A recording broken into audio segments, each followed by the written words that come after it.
izin saya share screen untuk mulai ke materi. Ini yang hendak saya sampaikan. Saya kira nanti teman-teman juga bisa membaca, mengakses untuk file PDF-nya. Kita akan berkenalan dengan telekonseling. Ya, betul sekali tadi disampaikan oleh Mbak Uun. Sebenarnya ini sudah lama berkembang di dunia barat, bahkan tidak lama sejak adanya internet. Nah, ini sudah mulai dilirik gitu, digagas sebagai satu, dia sebagai pendamping dari layanan face to face, atau dua, dia memang berdiri sendiri sebagai layanan telekonseling saja. Nah, ini sangat berkembang di Amerika awalnya, dan kemudian ke negara-negara lainnya di dunia yang mulai menggunakan media ini, telepsikologi ini. Di Eropa juga berkembang sangat pesat sekali, saya kira. Nah, di Indonesia sendiri ledakannya, pengen kenalan lebih lanjut dengan telekonseling ini, ya kurang lebih 1,5 tahun terakhir ini meledak gitu kebutuhannya, dan juga kebutuhan dari sisi praktisi dan juga dari sisi klien atau pengguna jasa ini ya, karena memang dengan adanya COVID ini kemarin ada restriksi, pembatasan tidak boleh bepergian, tidak boleh ada membatasi untuk pertemuan tatap muka, misalnya seperti itu, sehingga kantor-kantor tutup, tempat layanan tutup, terbatas. Nah, ini yang kemudian menjadi cara untuk mengatasi atau menghadapi kondisi tersebut. Hari ini ada beberapa hal yang akan kita bahas, yaitu telekonseling ini dengan konseling tatap muka atau face to face itu apa sih bedanya gitu ya. Nanti kita kulik bareng-bareng. Kemudian challenge-nya apa? Kemudian terkait dengan kode etiknya, apakah ada kode etik yang khusus begitu ya untuk telekonseling ini. Dan kemudian ini yang keempat, ini sangat relate ya dengan adik-adik yang ada di ruang ini, yaitu sebagai sarjana psikologi ya. Nah, di situ apa yang bisa dilakukan terkait dengan konseling dengan metode telekonseling ini. Oke, kita awali dengan pemahaman terhadap konteks. Nah, tadi saya sudah menyinggung mengenai COVID ya, situasi COVID. Itu adalah konteksnya di Indonesia, konteks secara spesifik di Indonesia. Nah, dengan memahami konteks ini kita jadi paham ya berkaitan dengan situasi sosial yang melatar belakangi orang, individu itu untuk satu, mengembangkan permasalahan psikologis, dan dua, kemudian dia dari permasalahan itu mencari cara bagaimana untuk mengatasi permasalahan psikologis yang dimiliki. Nah, bisa juga ini berkaitan dengan lingkungan kerja, kemudian relasi interpersonal, termasuk di dalamnya adalah relasi yang misalnya dalam keluarga ya, orang tua dengan anak, kemudian pasangan, nah sibling ya dengan anggota keluarga. Nah, ini dalam situasi COVID, relasi interpersonal ini menjadi ini ya bisa sangat mungkin menjadi trigger begitu ya. Pas jauh-jauh akhirnya harus pulang ke rumah, semuanya ada di rumah gitu ya. Adik-adiknya yang sekolah, biasanya sekolah full day, semuanya ada di rumah. Nah, ini memunculkan stres secara khas begitu, yang sebelumnya tidak dimiliki oleh individu tersebut. Juga keterbatasan mengakses ruang-ruang publik ya. Nah, ini yang biasanya teman-teman kalau nugas, kalau adik-adik di UGM tuh dulu ya sebelum COVID, nah sekarang udah mulai balik lagi sih. Kalau nugas tuh nongkrong juga ya Mbak Uun, kayak coffee shop, terus co-working space kayak gitu ya, forum-forum publik. Nah, itu sebenarnya bagus ya, karena ngerasa oh kita nggak sendirian nih, bareng-bareng ngerjain, bareng-bareng nugas gitu, bareng-bareng begadang, jadi lebih semangat gitu. Nah, dengan situasi COVID ini itu pun menjadi stresor, karena banyak nih cerita dari mahasiswa-mahasiswa saya belajar tapi tahu sih ada teman, tapi rasanya kok sendirian ya, karena di kanan kiri nggak ada, terus ya semuanya beralih ke layar, ke dunia maya, itu kayak sentuhan personalnya itu nggak ada, hilang gitu. Nah, itu adalah konteks yang kita miliki saat ini. jadi gabungan ya permasalahan yang sudah ada sebelum zaman COVID, terus kemudian ada bentuk-bentuk kekhasan akibat konteks pandemi ini juga menambah kompleksitas dari problem itu. Nah, untungnya, saya nggak tahu nih bisa ngomongnya untungnya atau ya saya anggap untungnya saja ya. Kalau enggak ada, kalau kita belum berada di digital age, kayak kita menghadapi pandemik, kita menghadapi dulu pandemi yang dialami oleh nenek moyang kita, misalnya di tahun 1920, ya di tahun 20-an ada flu Spanyol dan lain sebagainya. Itu ketika kita tidak memiliki perangkat-perangkat untuk mendukung aktivitas seperti halnya yang kita miliki sekarang, kan kita hidup di digital age ini. Nah, saya kira itu salah satu kita bisa lihat itu sebagai benefit ya, sebagai keuntungan gitu. High tech enthusiasm. Nah, ini anak muda zaman sekarang, nah ini pekerjaan mereka sudah bisa diboyong semuanya ke perangkat gitu ya, dengan ada pembangunan bikin startup kayak gitu, semua bisa dikoordinasi, orangnya mencar-mencar di mana, jaringannya sangat luas ya, berbeda kota, beda negara, bahkan tetap bisa kolaborasi, tetap bisa bekerja sama. Nah, ide-ide ini pun dapat kita manfaatkan untuk pemberian layanan-layanan, khususnya kita di bidang psikologi ya, pemahaman mengenai devices, kemudian networks, apa aja alat-alatnya, apa aja aplikasi-aplikasinya. Nah, itu awalnya kaum muda nih yang paling cepat untuk belajar itu, kemudian juga menular kepada generasi-generasi sebelumnya gitu. Dan di zaman sekarang positifnya adalah terkait dengan teknologi ini, karena semua menggunakan, artinya yang tidak menggunakan pun jadi pengen belajar gitu, pengen mencoba, pengen menggunakan gitu, dan terlibat dalam aktivitas-aktivitas online. Jadi kalau berangkat dari konteks ini, iya masalah ada, tapi ternyata juga ada resource yang kita miliki gitu, termasuk juga solusi, mencari bantuan, mencari dukungan, informasi. Nah, sekarang ini ketika kita bijak memanfaatkan fasilitas internet terutamanya yang kita miliki, nah ini sangat bisa kita kembangkan. Begitu, itu konteksnya. Jadi di sini saya mau meng-highlight bahwa kita tidak perlu merasa wah ya menjadi korban keadaan gitu ya. Ya gara-gara pandemi harus begini gitu. Saya kira pandemi ini hanya sebagai kebetulan, anggap saja kebetulan gitu, sehingga mempercepat proses belajar kita. Sebenarnya kalaupun tidak ada pandemi gitu, dengan berkembangnya teknologi, sooner or later gitu, kita akan tetap menghadapi era digital ini gitu, sebagai bagian dari perkembangan peradaban manusia. So, di sini kita berangkat dengan mindset bahwa alhamdulillah ya, gitu, kalau orang Jawa bilang, alhamdulillah mendapat kesempatan untuk memahami secara langsung, memiliki pengalaman secara langsung berkaitan dengan pandemik ini, dan juga belajar dari konseling di Indonesia khususnya. Ini. Kemudian ada konsep namanya adalah telepsychology. Nah, itu yang berkembang sudah lama sekali, dan ini adalah induk dari telecounseling. Telecounseling merupakan bagian dari telepsychology ya.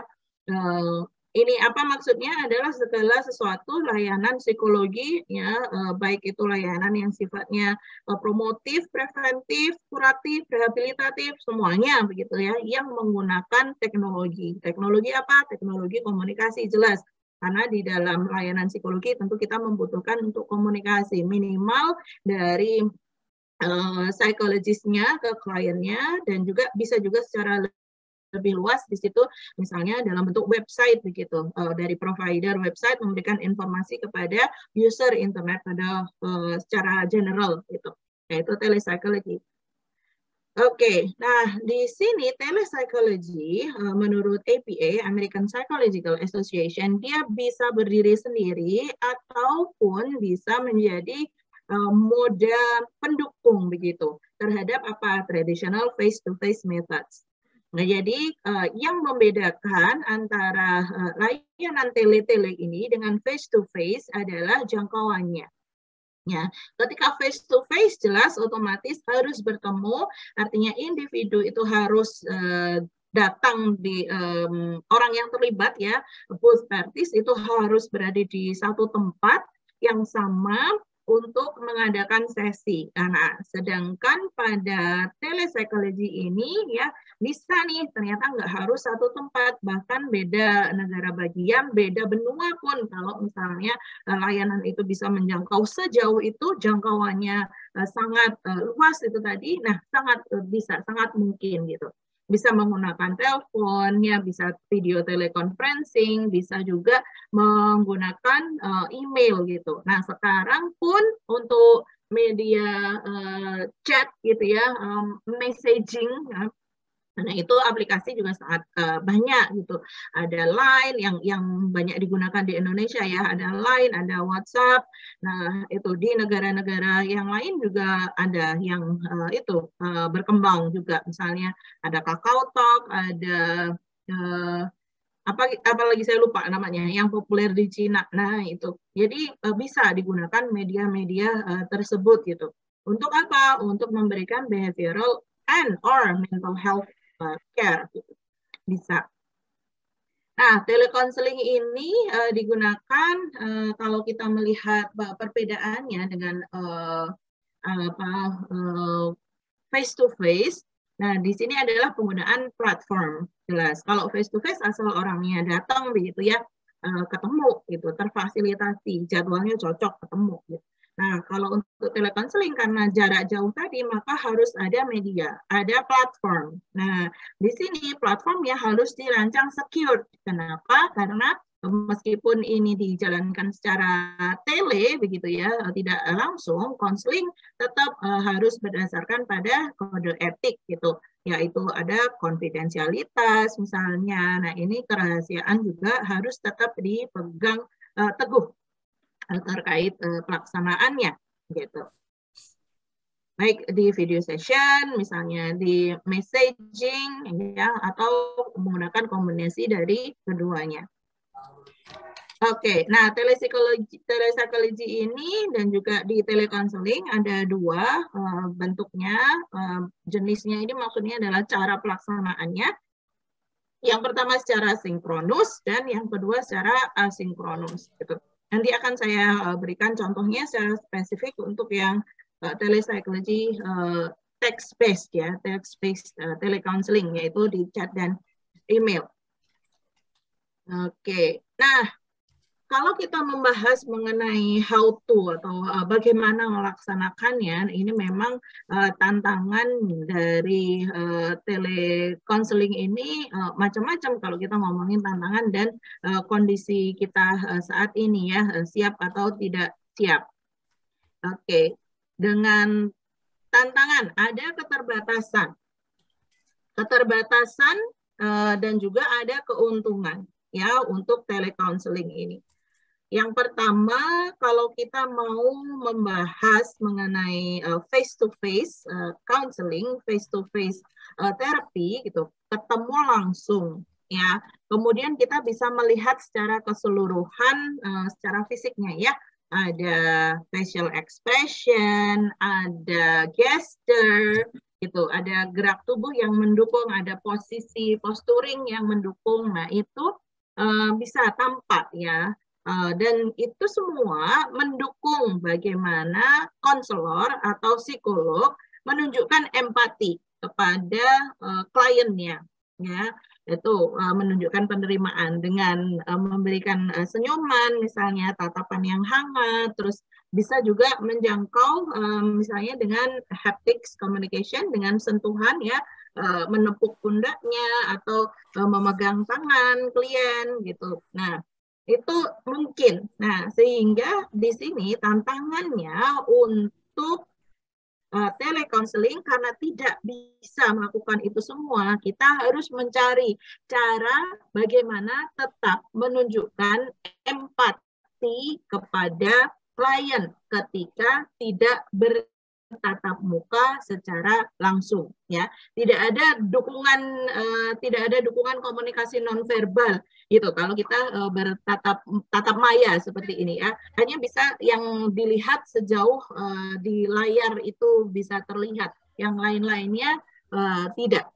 Nah, ini adalah menjadi tantangannya. Nah, kemudian di sini layanan online selalu bukan selalu sih, tapi agak lebih terbatas begitu ya, terbatas ya. Bahwa di awal kita akan menyampaikan tidak semua permasalahan diselesaikan atau dapat dibahas secara online gitu. Kenapa? Karena ya itu tadi, karena keterbatasan bahasa nonverbal tadi, keterbatasan juga terkait dengan hal teknis, misalnya jaringan, kemudian perangkat-perangkat yang digunakan, begitu. Nah, ini semua harus high-tech dan mendukung tadi dengan ada secure platform. Nah, ini menjadi challenge juga, menjadi keterbatasan. Contohnya apa? Misalnya contohnya klien dengan gangguan psikotik. Nah, ini memang di awal mungkin sebagai PFA gitu, sebagai psychological first aid, biar ada ngobrol aja dulu dengan psikolog, bisa dengan video teleconferencing. Tetapi setelah itu, alangkah baiknya untuk klien-klien dengan gejala-gejala psikotik ini tadi untuk segera mengakses layanan konselingnya di layanan-layanan yang menyediakan face-to-face counseling gitu. Bisa di puskesmas, bisa di rumah sakit, atau di klinik-klinik lain yang memang bertatap muka secara langsung ya. Kemudian keterbatasan lagi untuk klien-klien dengan emotional outburst, dengan kondisi yang sangat intens gitu ya, secara emosinya begitu sangat kuat. Nah, di sini juga kalau untuk PFE bisa gitu, untuk awal. Jadi untuk agar klien itu ada kontak dulu deh dengan profesional. Tapi untuk selanjutnya ini perlu banget untuk didampingi secara luring gitu. Kenapa? Karena ya keterbatasan hanya berinteraksi secara layar, kita tidak tahu ini di mejanya ada apa, di bawah tangannya dia menyimpan apa, misalnya benda-benda yang berpotensi membahayakan diri sendiri atau membahayakan orang lain gitu. Nah, kemudian yang tantangan lagi untuk klien adalah klien-klien yang memang tidak bisa diajak ngomong, yang sulit gitu ya untuk menyambung. Misalnya klien substance abuse, ya pengguna entah zat adiktif, entah itu obat-obatan, entah itu alkohol misalnya, sehingga dia dalam kondisi yang mabuk atau dalam kondisi dia sedang tidak bisa kita ajak bicara karena ada gangguan pikiran begitu. Ya, nah di situ saya kira untuk penanganannya memang harus kegawat daruratannya dilaksanakan secara luring gitu. Bahkan untuk PFE yang poin ketiga ini juga akan sulit karena ya itu tadi dia tidak bisa diajak bicara. Ya, gangguan pikirannya misalnya karena dia baru saja mengkonsumsi halusinogen, jadi dia ini ya obat stimulan atau halusinogen, sehingga dia memang sulit sekali untuk ditarik fokus dan konsentrasinya. Jadi kalau misalnya saya contohkan, kita ngomongnya di layar kayak gini, nah dia nggak nyambung gitu, nggak nyambung ya. Tolong lihat saya, nah itu mungkin matanya juga kemana-mana, tidak bisa duduk dengan tenang ya. Tidak ada gunanya kita melaksanakan telekonselingnya. Jadi perlu ditangani dengan yang lain. Nah, kemudian ini berkaitan. Mbak Ide, ya, mohon maaf, ya ini beberapa mahasiswa merasa terlalu cepat. Iya, sudah pelankan banget. Terima kasih. Intonasinya sudah saya merasa sudah saya pelankan banget itu kalimatnya. Baik, oke, saya teman-teman kalau belum bisa catch up, silakan nanti dituliskan di chat box saja ya, karena ada keterbatasan waktu juga. Kemarin dari panitia meminta ada 4 hal yang harus saya jelaskan, jadi saya takut nggak cukup waktunya gitu. Nanti kalau misalnya masih ada waktu dan teman-teman menandai bagian mana tadi yang ke skip, it's okay, nanti disampaikan saja. Saya akan kembali ke bagian itu, ya. Nah, tapi setidaknya untuk semua materi sudah selesai disampaikan, gitu. Jadi memang mohon bantuannya untuk fokus. Kalau disambi-sambi memang sulit, nanti udah kelewat dari topik yang sedang dibahas. Baik, terima kasih atas pemberitahuannya. Mohon izin saya lanjutkan lagi untuk pembahasannya mengenai keterbatasan ini, yaitu mengenai poin yang keempat, ini adalah etik sih sebenarnya ya. Karena berkaitan dengan etik. Mengapa? Karena dalam penggunaan media seperti ini gitu yang tidak secara langsung. Nah, untuk oknum-oknum ya nuwun sewu, barangkali konselornya juga ya untuk etik ini juga variasi di dalam individu itu banyak sekali ya, dan misalnya tanpa disengaja ada pelecehan gitu ya di prosesnya itu ya. Nah, di sini juga menjadi resiko dalam penggunaan platform digital ini. Ya, ada baik dari sisi konselor ke klien atau bisa juga dari klien ke konselornya, yaitu ya misalnya klien tersebut memiliki tendensi eksibisionis ya. Nah, teman-teman di sini sudah pernah dengar istilah eksibisionis di mata kuliah apa ya? Gangguan mental sampun apa dereng ya Mbak Uun? Ini adik-adik semester berapa? Psikologi abnormal? Sudah, harusnya sudah. Iya, ini semester 5, Mbak. Oke, sudah semester 5. Berarti mungkin di semester yang sebelumnya sudah ya ada salah satu gangguan parafilia itu sebenarnya gangguan yang berkaitan dengan seksual adalah eksibisionis. Nah, ini karena apa ya, mungkin orang ngerasa ruang ini private gitu ya, dengan media ini kan kayak video callan sama pacarnya juga video callan kan mirip-mirip ya. Nah gitu digunakan ada tindakan sexual abuse atau sexual harassment gitu, exhibitionist. Nah ini yang kalau secara luring kadang-kadang dia mikir-mikir kan di kantor gitu kan, terus ada satpam gitu. Tapi kalau di media seperti ini yang dirasa lebih private begitu, nah ini bisa memunculkan permasalahan harassment ini, sexual harassment seperti ini, dan itu pun sebenarnya harus juga ditindaklanjuti itu. Nah, tetapi di poin 5 selain ada beberapa keterbatasan yang saya sampaikan tadi begitu ya, selain keterbatasan itu, ruang lingkup praktik konseling online ini sangat luas. Nah, luas itu bisa membawa hal yang positif, bisa juga membawa hal yang negatif. Positifnya apa? Positifnya jadi jejaring sosialnya banyak ya. Social network, jejaring sosial. Nah, jejaring sosial itu yang berpotensi untuk memberikan social support atau dukungan sosial. Itu banyak. Kita linknya banyak gitu. Tetapi dengan sangat luas ini maka juga membawa konsekuensi variasi yang sangat beragam. Misalnya layanan telekonseling di biro A, layanan telekonseling di biro B, C, D, banyak sekali. Nah itu variasinya banyak, masing-masing punya rule sendiri sehingga menjadi tantangan bagi organisasi profesi saya kira ya untuk membuat garis besarnya bagaimana untuk memberikan layanan ini yang terstandar ya khususnya di Indonesia.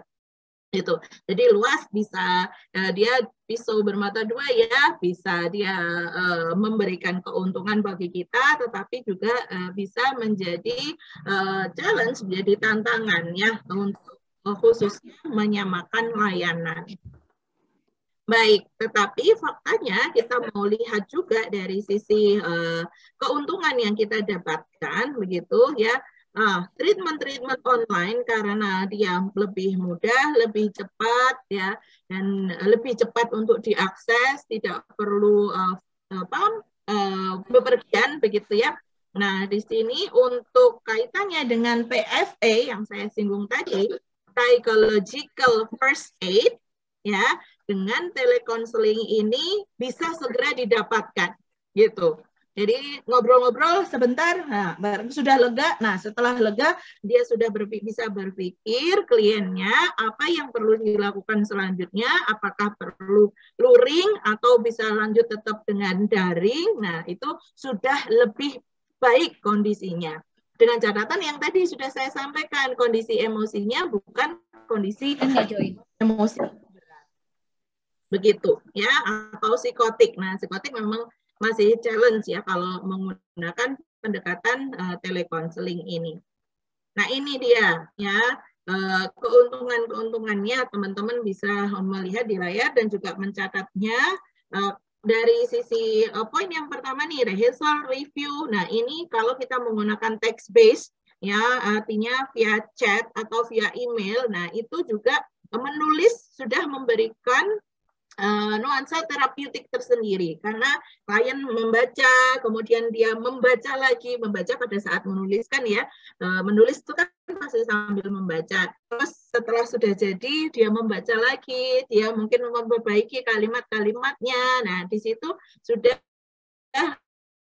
ada ini ada kontak ya dengan dirinya sendiri untuk reflektif atas permasalahan yang dia alami. Dan kalau sudah berbalas-balas dengan konselornya, klien pun tetap bisa mengakses kembali, tetap bisa melakukan review, membaca, oh percakapanku dengan psikologku itu seperti ini, oh iya ya ada pengingat begitu ya, besok lagi mau dibuka lagi, oke, bisa menjadi pengingat buat dia terkait dengan permasalahan yang sedang dihadapi. Keuntungan yang kedua adalah akses yang mudah karena punya jejaring ya, tadi sudah saya sampaikan jejaring. Oh ya, biro A connect dengan biro B, dengan biro C, home base-nya mereka beda-beda. Satu ada di Malang, satu ada di Jogja, satu ada di Bandung, satu ada di Jakarta, begitu. Nah, semuanya bisa bekerja sama. Kalau klien itu tadi telepon, telekonselingnya misalnya daftar ke biro yang ada di Jogja, kemudian pada saat ini dia sedang ada, dia pergi atau dia stay sebentar di Malang misalnya, dan dia ngerasa kambuh dalam tanda kutip gitu. Nah, dia bisa kemudian psikolog yang di Jogja ini kontak-kontakan dengan biro yang ada di Malang. Oh, ini klienku, sekarang dia sedang membutuhkan penanganan untuk konseling tatap muka, ya, luring.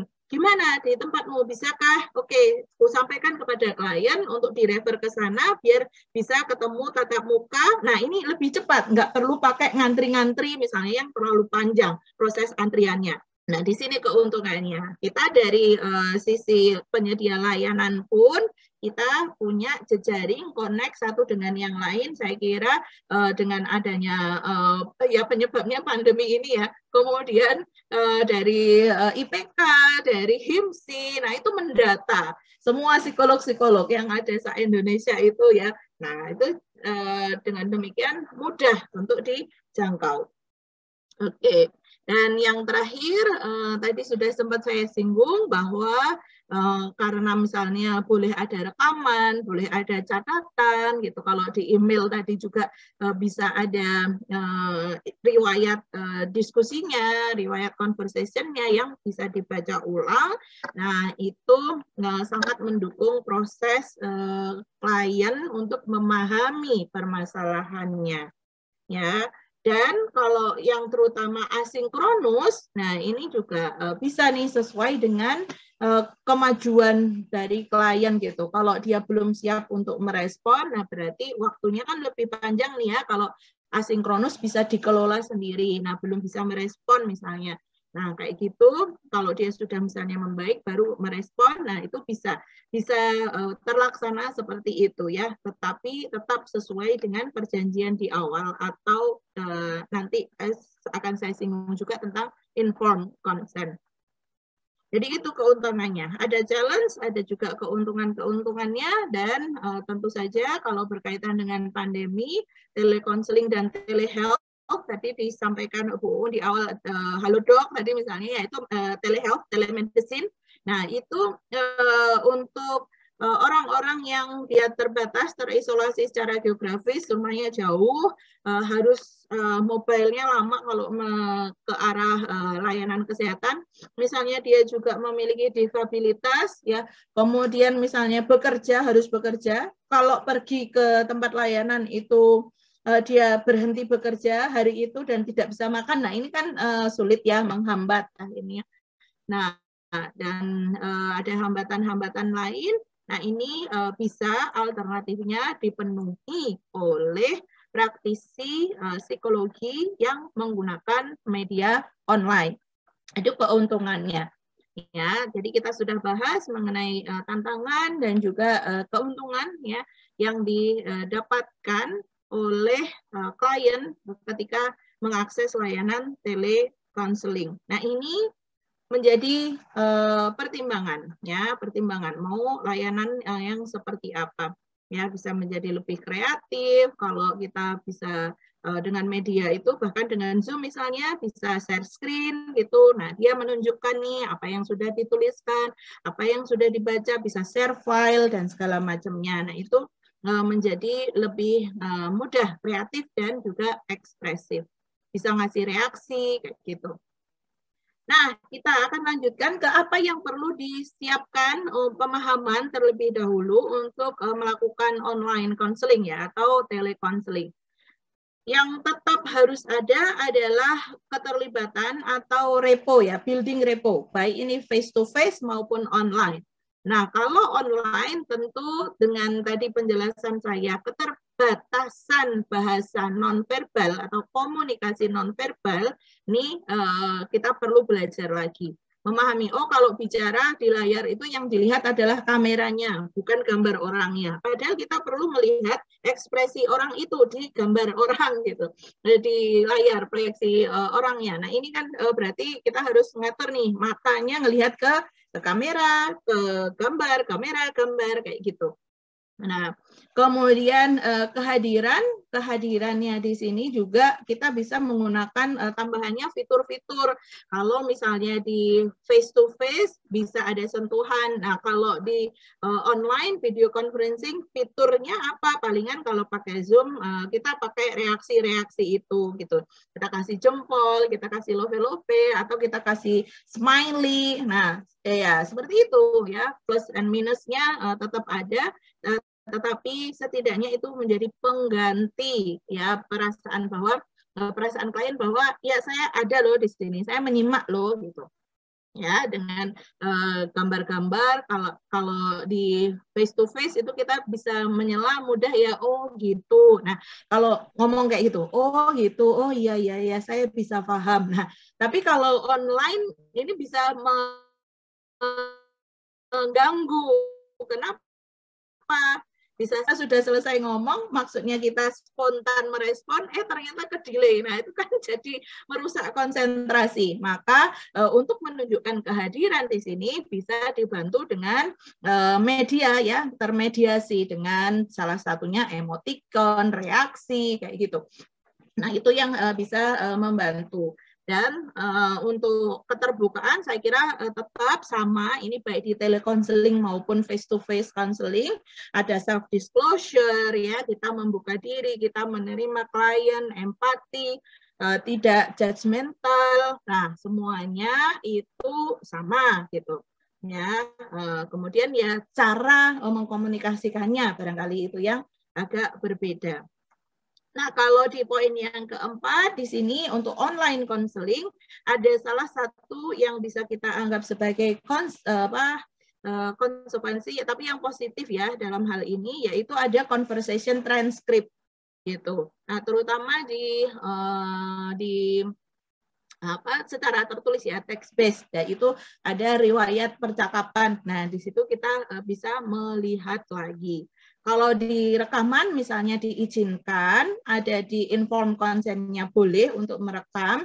Nah, rekaman suara pun itu bisa kemudian ditranskripsi, bisa ada aplikasi-aplikasi gitu ya yang mengubah dari suara ini menjadi bentuk teks. Nah, untuk bisa dibaca lagi misalnya. Nah, ini salah satu yang bisa menguatkan juga bahwa di sini kita perlu paham itu menjadi kekuatan dari telekonseling, tetapi juga perlu bersikap hati-hati ya agar tadi konfidensialitas ya kerahasiaan itu tetap terjaga. Nah, ini yang perlu dikembangkan. Ya kalau dilihat dari literaturnya ya, telekonseling ini sudah care model ini sudah dikembangkan tahun 2010 gitu, sudah 10 tahun yang lalu begitu dari literatur aslinya. Nah, ini tetap harus ada meskipun secara online keterampilan ini connect and contain.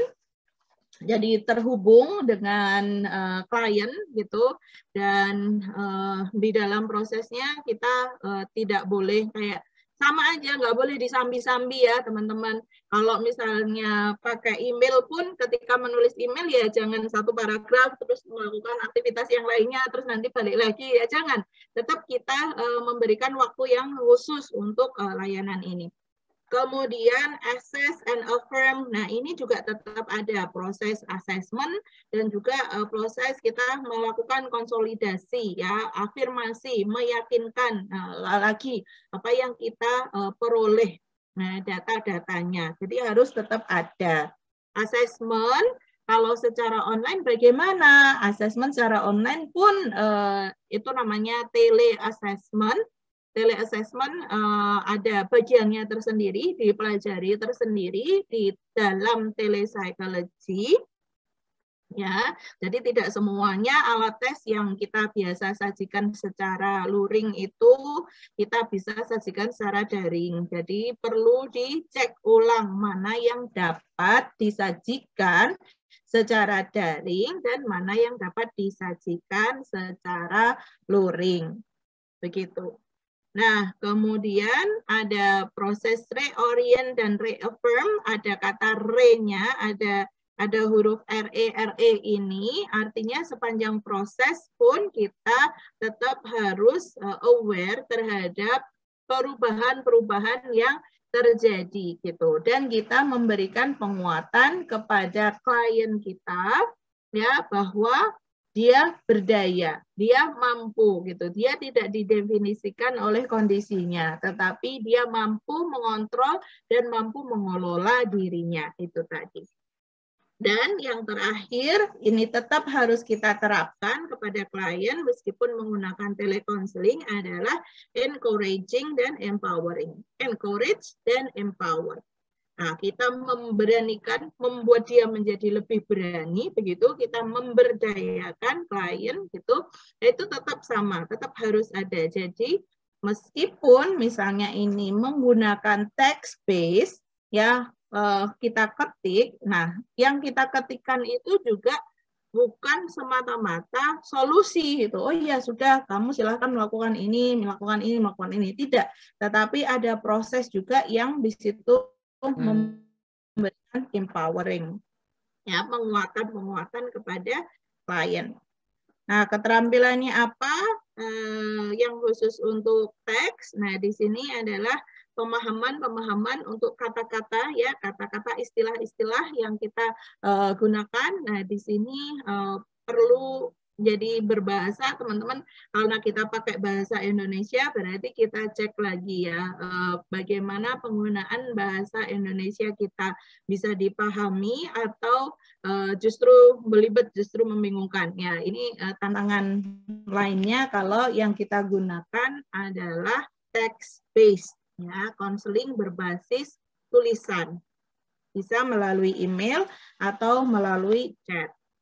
Ini ada skills-skills apa yang perlu disiapkan oleh konselor dengan metode telekonseling, ya. Teman-teman bisa sambil membaca di slide ini, ya. Misalnya ya dia nggak males ngetik, contohnya. Kemudian dia memiliki modal internetnya yang bagus, softwarenya bagus. Nah, kemudian dia punya semangat untuk belajar, tidak hanya konseling saja, tapi juga belajar mengenai perangkat yang digunakan, ya.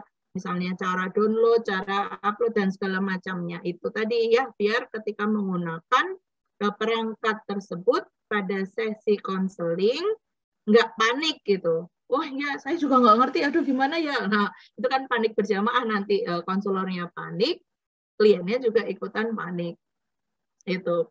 Kemudian ya sabar, maksudnya kalau ada delay gitu ya, jadi nggak masalah, dia oke aja, comfort, nyaman-nyaman aja begitu, karena sudah paham bahwa salah satu bagian dari telekonseling ini kita menggunakan jaringan internet, kadang-kala down, kadang-kala terputus, kemudian harus misalnya reschedule dan lain sebagainya. Nah itu bagian dari penggunaan telekonseling ini.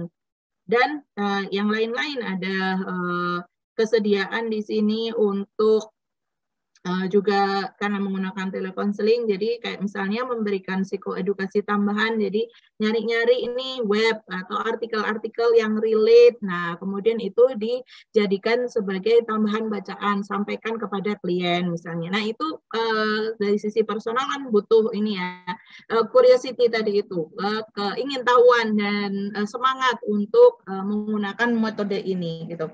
Dan jangan lupa di poin yang terakhir ini adalah training dan expertise as mental health professionals.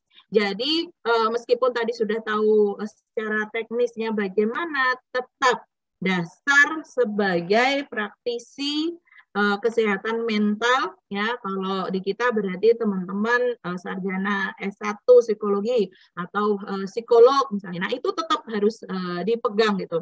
Dasar-dasar mental health-nya kan sama ya, baik layanannya telekonseling maupun layanannya adalah face-to-face counseling. Dasarnya sama, ya, hanya penggunaan medianya yang berbeda. Gitu.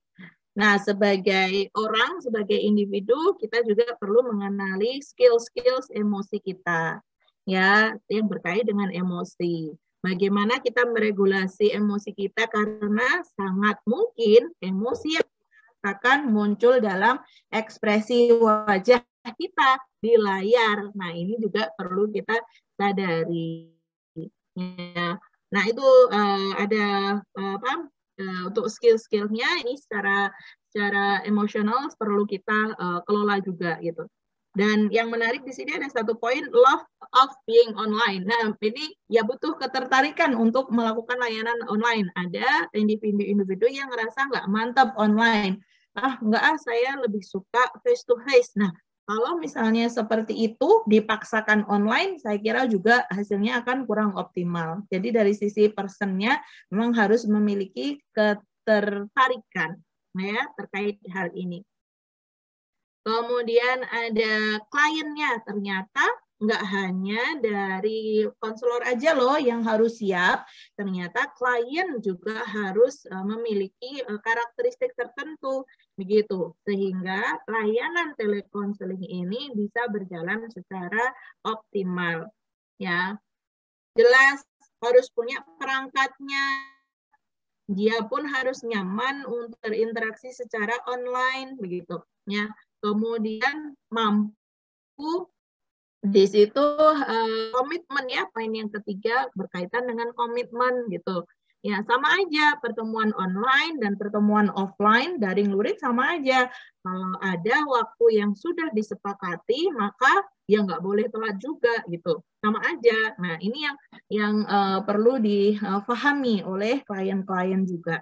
Ya, kemudian untuk komunikasi, jadi dari kedua belah pihak, klien pun juga, nah di sini menghindari adanya miskomunikasi. Kalau nggak paham, segera disampaikan, kayak gitu. Kalau ada yang tidak berkenan, itu pun harus segera disampaikan, sehingga bisa mencari alternatif-alternatif yang lain, yang bisa membuat keduanya merasa nyaman, kedua belah pihak.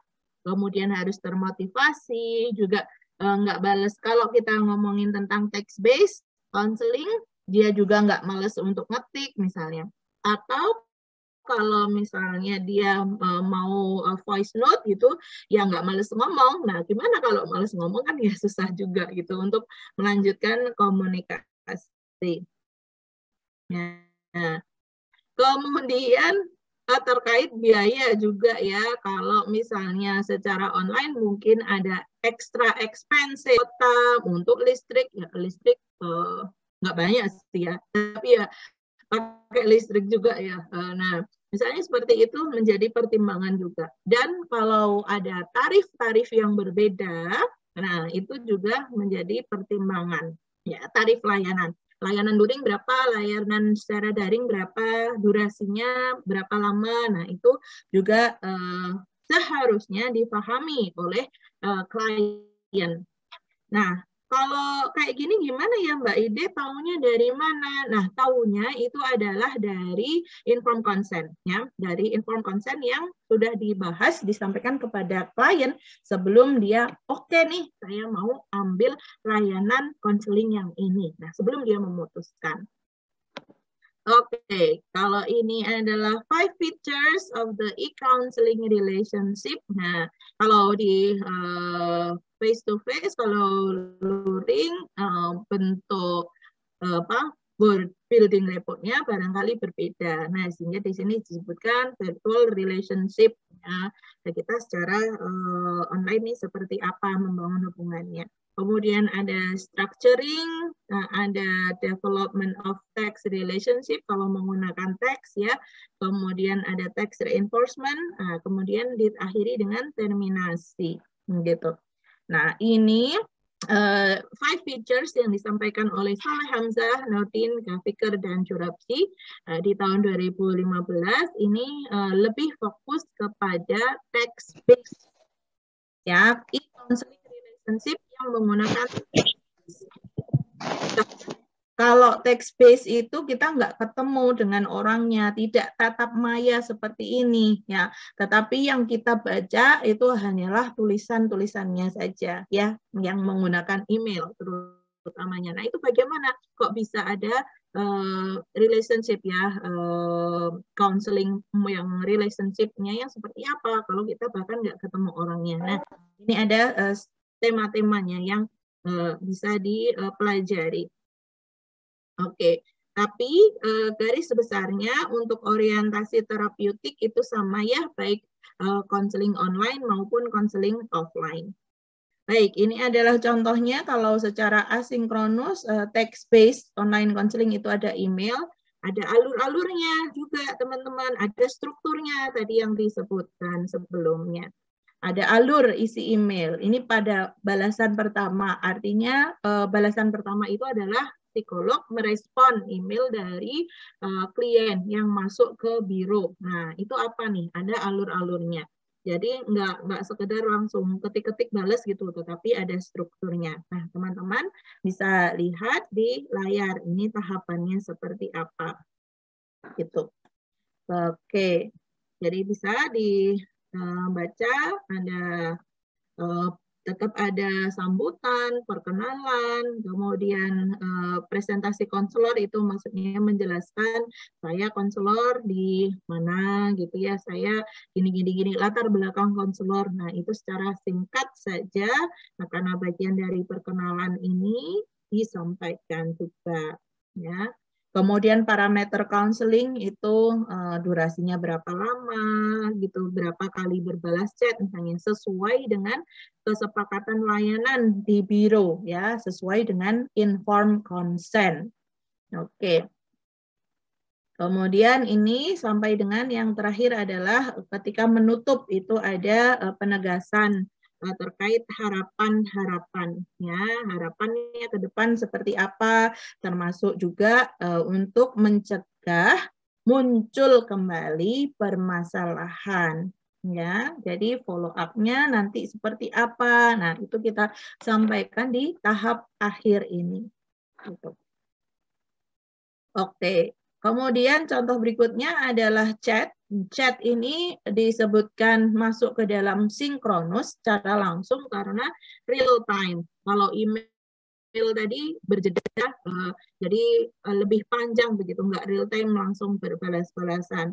Kalau chat ini secara sinkronus karena dia real time dan berbalas-balasan. Nah, bisa dilakukan menggunakan mobile phone. Nah, ini jadi lebih praktis lagi saya kira ya dibandingkan dengan email. Kalau email membaca badan email akhirnya lebih panjang dan lebih nyaman diakses melalui laptop atau komputer desktop. Tetapi kalau chat di sini tinggal platformnya apa yang digunakan. Nah, di situ berbalas-balasnya menjadi lebih mudah. Saya kira ini perkembangan zaman sekarang ada messaging apps. Nah, itu banyak. Nah, ini bisa menambah untuk layanan-layanan ya, tidak hanya menggunakan email saja. Nah, chat room, nah ini kotak ya, chat box atau chat room. Nah, ini kotak, dia berbatas itu maksudnya karena juga private ya, satu nomor kalau kita layanan individual satu nomor nomor klien, nomor konselor atau nomor biro gitu. Nah, di sini ada bagian-bagiannya. Kalau teman-teman saya yakin sudah sangat familiar menggunakan chatbox ini. Ada konselor, klien. Nah, ini sudah ada batasannya ya, tandanya yang mana sebagai konselor, sebagai klien. Nah, sekarang juga ada fitur bisa mereply langsung. Oh ya, kata-kata yang ini kemudian langsung dibalas biar tidak kehilangan konteks. Nah, itu juga sangat membantu. Kemudian ada pilihan font, pilihan warna, pilihan garis miring, apa itu tulisannya jadi miring, tulisannya jadi tebal, misalnya kayak gitu, itu stiker, emoticon dan lain sebagainya. Itu juga sangat mendukung gitu kalau mau menambah kesan ekspresif dari percakapan tersebut. Nah, ini alurnya kalau kita menggunakan chat, counseling secara langsung, ada tetap ya, building report harus tetap ada proses assessment, proses goal setting. Nah, semuanya ini sebenarnya poin-poin yang juga ada dalam layanan face-to-face. Tetapi dalam layanan counseling, medianya yang kita ubah. Nah, kita menggunakan tadi aplikasi pesan tadi itu. Nah, ini adalah catatan-catatan untuk penggunaan text based ini dari penelitian-penelitian. Saya teman-teman nanti bisa melacak lebih lanjut penggunaannya, misalnya di setting pendidikan, di setting mental health, tapi yang nggak patologi klinis banget gitu ya. Kemudian konseling-konseling untuk pengembangan pribadi. Nah, di situ saya kira dari sini teman-teman yang tertarik bisa melanjutkan pencarian mengenai topik hal ini di riset-riset ya. Kemudian kita masuk ke poin yang ketiga dari bahasan kita pagi hari ini, yaitu kode etik yang di link. Di sini tadi saya sebutkan ada informed consent.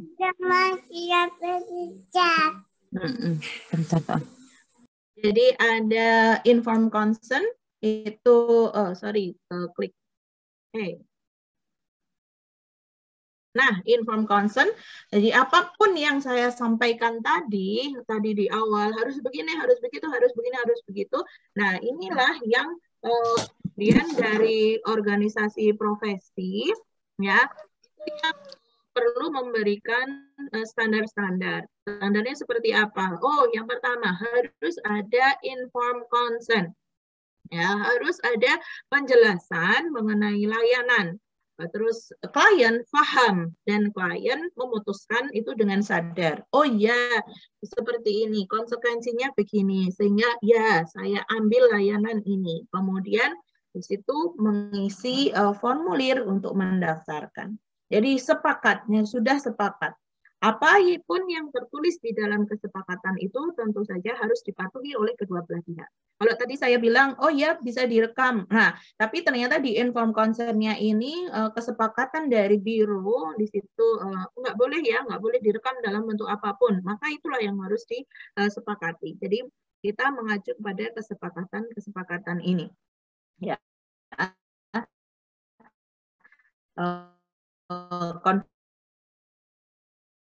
Confidentiality parsialitas, memang kalau sekarang ini ya, nah ini saya kira perlu ditekankan di awal sebagai etika ya, etika yang harus dipegang bersama ya, jangan sampai seperti itu, apalagi kemudian menyiarkannya melalui media sosial secara bebas.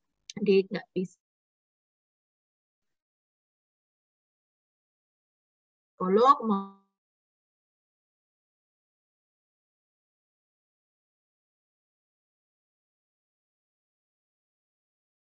akan bentuk menyampaikan permasalahannya, jadi harus cari tempat yang private, yang tidak banyak gangguan, ya tidak gaduh begitu juga psikolognya, ya.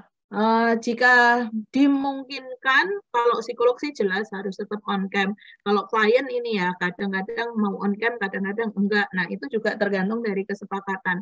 Kalau klien nggak on cam ya berarti kita sebagai psikolognya mesti extra effort nih untuk membayangkan gimana ya sebenarnya ekspresi wajahnya pada saat dia menceritakan hal ini. Nah itu lebih menantang lagi. Kemudian untuk counseling text, nah di sini yang disampaikan oleh Himsi, kalau kita mau menggunakan aplikasi pesan tadi itu yang ada nomornya, nah itu mohon dipisahkan nih nomor untuk layanan, nomor untuk pribadi, sehingga kita pun sebagai penyedia layanan itu tetap memiliki privasi kita. Nggak jamnya bekerja ya nggak bekerja gitu. Ya sesuai dengan durasi atau jam-jam yang disepakati tadi. Itu waktu konseling sudah jelas dan juga biayanya sudah jelas, itu disampaikan di depan. Jadi more or less sama dengan konseling face to face, tetapi karena ada penggunaan media, nah di sini yang perlu ditegaskan lagi. Ya, tentang rekaman, tentang tangkapan layar atau screenshot, tentang penggunaan nomor, kontak, dan segala macam. Baik, kita masuk yang terakhir. Untuk peran dan wewenang sarjana psikologi dalam telekonseling. Oke, sarjana psikologi di sini dapat berperan sebagai mentor ya ketika teman-teman terlatih begitu mengambil misalnya pelatihan-pelatihan juga terkait hal ini yang sesuai atau yang diperuntukkan untuk sarjana psikologi gitu sebagai mentor. Artinya kalau mentor di sini permasalahannya adalah permasalahan sehari-hari. Misalnya kalian mementori siswa SMA atau siswa SMP dalam kegiatan-kegiatan ya pengembangan diri misalnya seperti itu ya. Jadi bukan masalah gangguan mental ya, bukan hal-hal yang patologis gitu.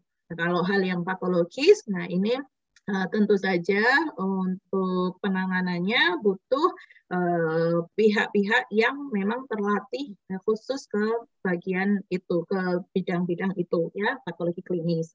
Kemudian selain sebagai mentor, sarjana psikologi ini bisa menjadi asisten psikolog dalam pelaksanaan telekonseling. Misalnya untuk aktivitas apa? Nah, untuk memberikan asesmen misalnya, asesmen yang di situ sesuai dengan kompetensi sarjana S1. Ya. Bisa juga dengan melakukan wawancara awal, ya, intake interview untuk menggali informasi awal, data diri klien, kemudian keluhan terkininya apa, nah, untuk mencari informasi gitu ya, bukan untuk memberikan psikoterapinya. Nah, itu bisa dilakukan oleh sarjana psikologi. Ya, sebenarnya sama, tetapi di sini pelaksanaannya secara online. Dan tadi sudah sempat saya singgung sedikit mengenai tele-assessment. Nah, ini perlu pengkajian.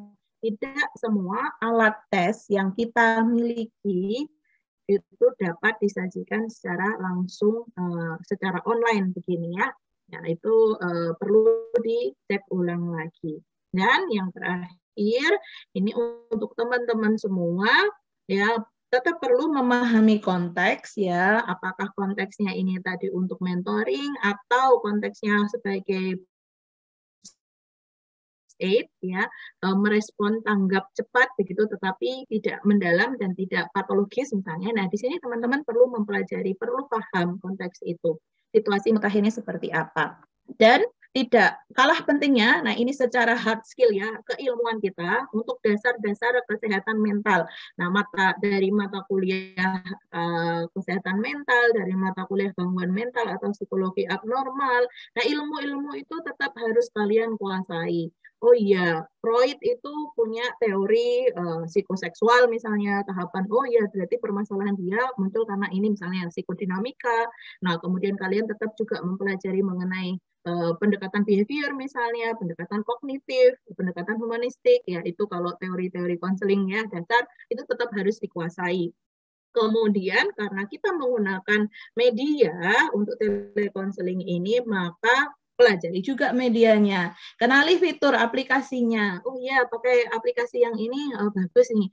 Misalnya, oh ada aplikasi yang lain. Oh Discord. Kalau pakai Discord gimana ya? Kalau pakai misalnya Clubhouse dijadikan sebagai media Clubhouse.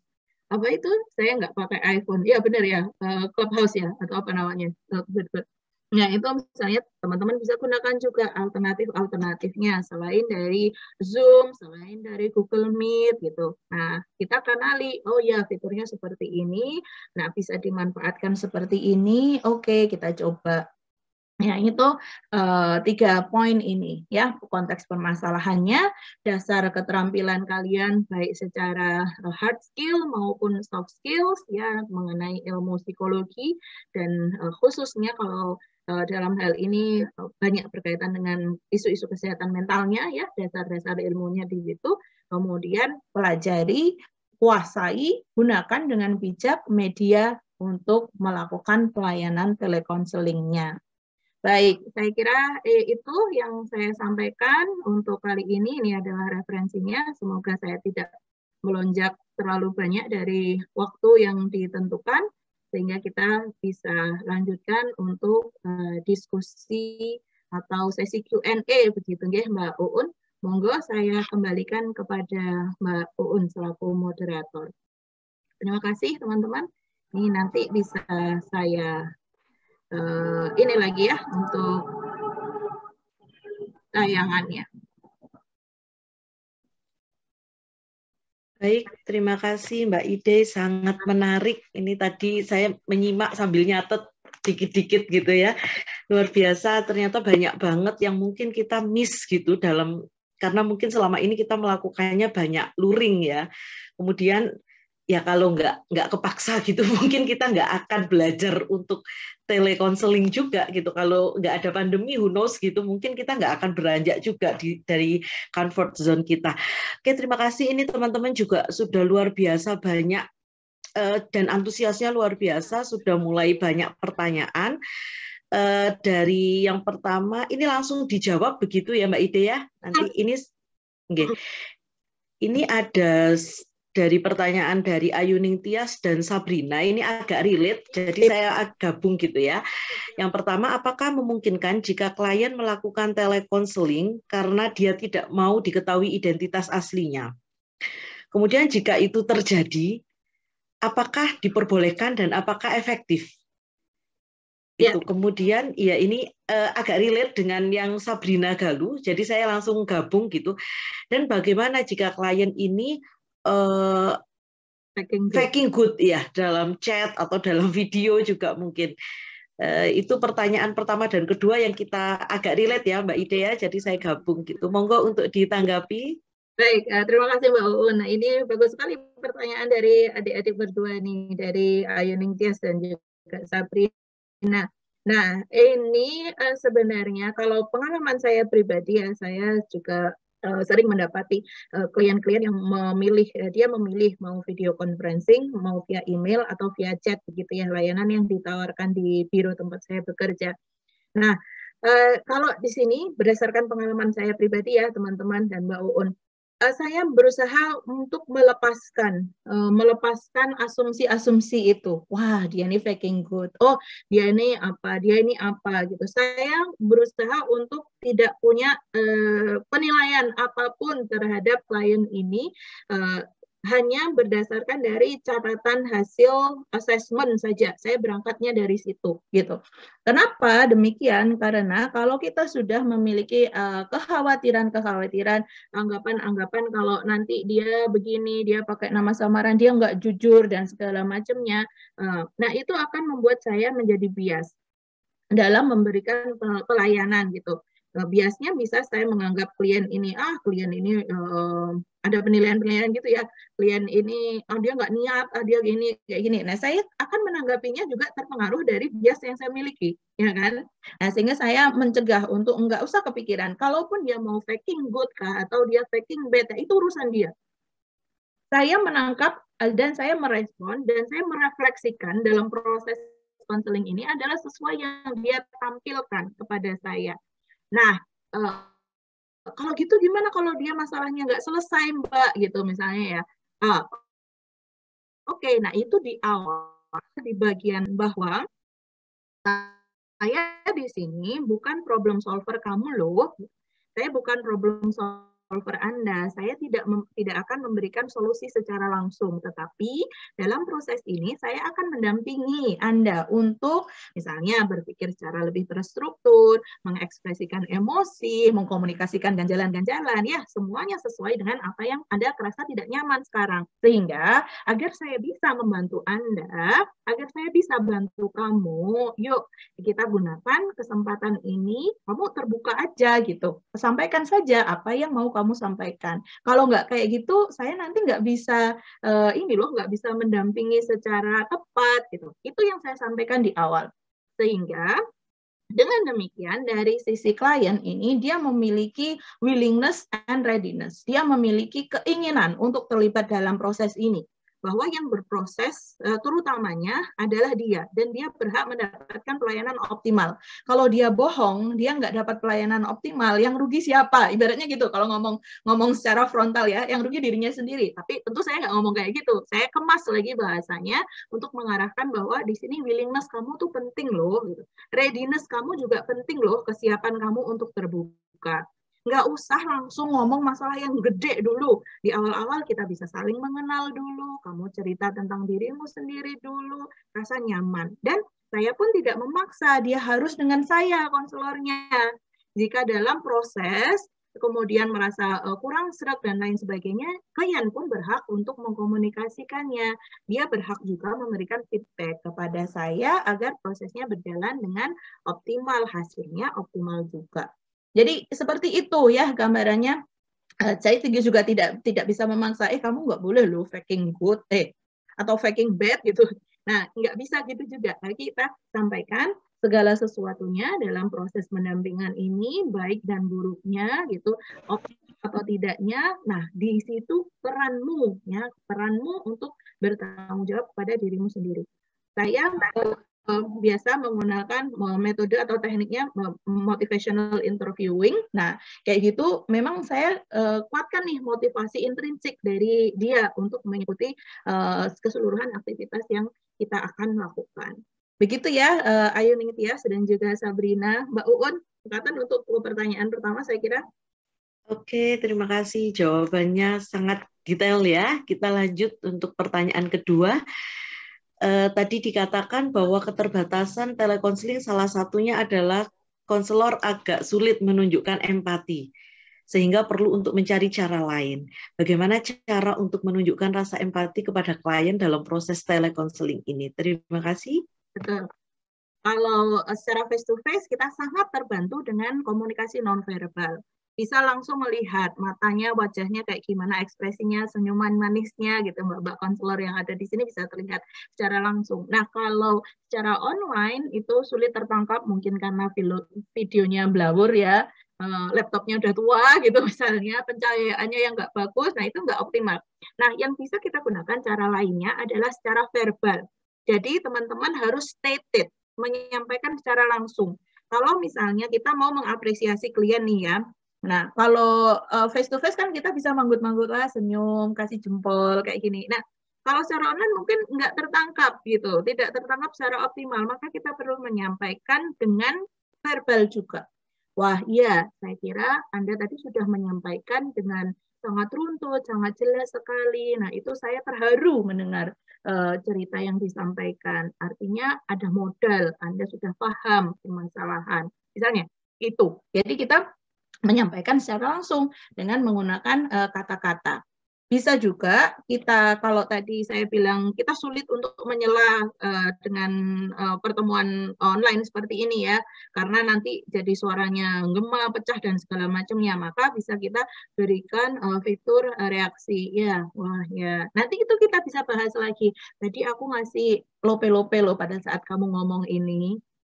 Nah, itu sebenarnya begini gitu. Ketika sudah gantian kita ngomong. Nah, itu cara-cara lain, cara-cara kreatif yang dapat kita gunakan untuk menunjukkan kita paham sudut pandang dia, empati ya, kita paham permasalahan yang dia angkat itu, bagaimana rasanya di dia, gitu, sudut pandang dia, kita bisa menangkapnya, gitu. Yang dapat saya contohkan untuk teman-teman. Ini saya ngelakuin itu juga soalnya, dan ya workout. Bisa dilakukan. Nah, barangkali teman-teman nanti bisa eksplorasi cara-cara baru, saya kira juga nggak masalah ya Mbak Uun. Iya betul sekali, apalagi adik-adik ini kan ya generasi di bawah kita itu kan generasi yang luar biasa ya. Dikasih tahu A itu bisa eksplornya sampai Z, bahkan balik A lagi gitu ya. Oke, terima kasih. Ini ada pertanyaan dari Atta. Ya, ini memang ini pertanyaan menurut saya cukup ini bagus sekali gitu ya. Bagaimana apabila di tengah konseling ternyata memicu trauma klien? Dan klien mungkin melakukan hal-hal yang berbahaya. Kalau dalam konteks luring, mungkin kita bisa lebih mudah untuk mengatasinya. Tapi dalam telekonseling sepertinya ada tips-tips atau trik tertentu, Mbak Ide. Monggo. Betul. Baik, kita akan mundur lagi ke sebelum konseling itu terlaksana, ya, yaitu di tahap katakanlah klien mendaftar dan pihak biro akan memberikan penjelasan dan inform consent. Nah, semuanya sudah tertulis di situ. Itu pencegahannya, gitu. Tetapi kadangkala juga tidak sedikit klien yang ngerasa, oh ya Mbak, saya nggak apa-apa, saya nggak punya kepikiran macam-macam pada saat mendaftar. Dan pada saat konseling ternyata muncul seperti yang disampaikan Atta. Ya, jadi tiba-tiba ngerasa tersentil ininya secara psikologis memunculkan reaksi begitu ya. Nah, di situ yang dapat kita lakukan, memang kita tidak bisa merengkuh secara langsung. Nah, kita bisa menenangkannya ya dengan mengecek kembali siapa orang yang ada di sekitarnya, siapa yang bisa di reach out, yang terdekat. Kemudian kalau dia menggunakan handphone atau ini kan ada kameranya ya, nah kita minta dia untuk menyisir di sekitar dia gitu ya, ini apa. Nah, untuk klien-klien secara di inform consent balik lagi untuk klien-klien ini bisa dengan biro mencatat juga nomor-nomor significant person ya, bisa orang tuanya, bisa pasangannya, dan segalanya yang bisa dikontak, dipastikan nomornya memang aktif semuanya. Nah, itu kita kontak juga bahwa klien saat ini sedang dalam kondisi kegawat daruratan dan perlu untuk segera didatangi gitu, ya secara langsung. Kalau untuk kasus-kasus yang memang ada potensi berat, ya, biro pun berhak untuk menolak permintaan telekonseling dan memberikan arahan untuk datang ke layanan yang memang menyediakan konseling tatap muka, gitu. Jadi di awal ya enggak semua klien kita terima ya ketika ada assessment gitu kita tadi yang saya sampaikan oh ya dia mau daftar telekonseling ini di sini, dia posisinya ada di sana, kasusnya berat nih ternyata. Nah, kita hubungkan dengan yang ada di sana ya, mohon maaf untuk telekonseling belum bisa dilaksanakan saat ini melihat kondisi Anda sangat membutuhkan pendekatan pendampingan secara luring. Nah, apakah Anda bersedia untuk kami hubungkan dengan kolega kami? Nah, gitu. Kolega kami di kota tempat Anda tinggal saat ini gitu, ini ada opsinya gitu. Nah, sehingga tadi jejaring itu memang bagus banget kalau kita punya gitu, sehingga bisa mudah untuk merefer klien sesuai dengan kondisi dan kebutuhan klien. Begitu ya, Atta? Oke, pertanyaan dari Atta tadi juga sekaligus menjawab pertanyaan dari Dialuke gitu. Apakah bisa kita refer seenak kita? Kadang kan memang, aduh aku merasa nggak bisa asal main river gitu. Tadi saya rasa sudah terjawab begitu ya, Luke ya. Ini ada pertanyaan yang bagus juga dari Marta mengenai informed consent. Ini tadi ya banyak disinggung juga ya bahwa dalam teknik telekonseling jangan lupa juga untuk tetap memberikan informed consent sesuai sama halnya kita kayak konseling face to face. Cuman memang dalam informed consent itu misalkan klien tidak berkenan untuk direcord, kemudian teman-teman ini mungkin masih konselor baru dan khawatir ada yang miss, ada yang lupa, ada yang apa gitu ya. Bagaimana trik dan tipsnya, Mbak Ide? Baik, kalau untuk profesional, apa namanya, itu memang sepengetahuan saya dan juga di biro tempat saya bekerja, itu memang kami tidak boleh record dalam bentuk apapun gitu. Dalam apa misalnya record kita ada sesi video conference seperti ini terus screenshot gitu misalnya. Nah, itu nggak boleh. Boleh. Kenapa? Karena bisa menunjukkan foto dari klien. Nah, itu yang nggak boleh. Kalau catatan itu adalah catatan kasus atau catatan konseling, itu boleh dilakukan. Jadi kalian misalnya punya buku di dekat kalian, nyatet di buku. Atau kalau misalnya video conference seperti ini kan bisa diminimize ya. Jadi di sebelah kalian taruh words atau PowerPoint untuk mencatat poin-poin. Nah, itu sama aja sih sebenarnya kalau untuk face to face konseling kadang kita ke ruang konseling juga bawa notes untuk mencatat poin-poin penting. Hanya saja yang perlu dilatih adalah pembagian konsentrasi. Ya, jangan sampai klien merasa terabaikan karena kita sibuk nulis, sibuk mikirkan diri kita sendiri. Apa ya tadi yang miss? Yang kurang apa yo? Tadi kliennya ngomong apa ya? Nah, itu kita malah lupa kepada klien kita nggak hear and now kepada dalam prosesnya. Jadi saya kira tools untuk itu sebagai alat bantu oke, tetapi kembali lagi kitalah yang sebenarnya menjadi tools utama gitu. Bagaimana kita mengasah tadi kita sudah fokus, perhatian, kemudian ingatan kita. Ya insya Allah kalau kita fokus kita nggak akan lupa kok gitu. Tapi ya betul tadi yang disampaikan oleh Mbak Un, ini masih belajaran nih, gimana ya, masih ajaran. Jadi gimana ya bisa pakai notes-notes itu dengan catatan besar juga teman-teman jangan sampai kehilangan fokusnya teralih, itu kan jadi kayak mikirin diri sendiri karena takut aku lupa jadi aku nyatet, padahal kliennya tadi oh ya malah ada banyak yang lupa ya tadi ekspresi wajahnya kayak gimana ini. Jadi itu kalau untuk belajar yang kami terapkan di Magister Psikologi Profesi itu masuk ke dalam informed consent.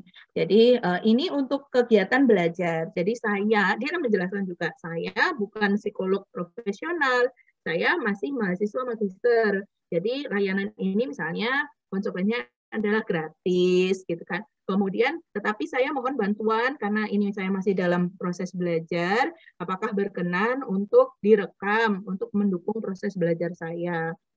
Kalau dia nggak mau, saya nggak mau direkam, saya nggak mau tanda tangan informed consent ini, ya berarti nggak jadi klien gitu toh. Ini kalau untuk mahasiswa Mapro ya, berarti nggak jadi klien gitu. Silahkan adik-adik Mapro itu ya pesan saya kepada mahasiswa Mapro, ya cari klien yang willingness and readiness-nya oke, dan dia oke dengan pengaturan teknis kita.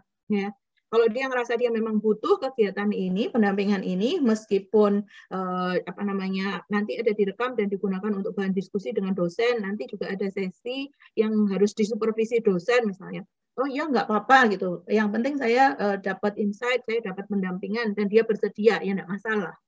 Gitu. Jadi kembali lagi ke kesepakatan seperti apa. Kalau tidak bersedia maka kita pun tidak bisa memaksakan. Dan untuk yang refer tadi, kita nggak asal-asalan refer ya, teman-teman. Bukan alasannya adalah secara personal, wah aku nggak siap nih, aku lemparkan ke yang lain. Nah, bukan begitu mindsetnya, tetapi mindsetnya adalah kesejahteraan klien. Kalau dipaksakan menggunakan pendekatan ini atau metode ini, media ini pun kalau orang Jawa bilang muspro, sia-sia gitu.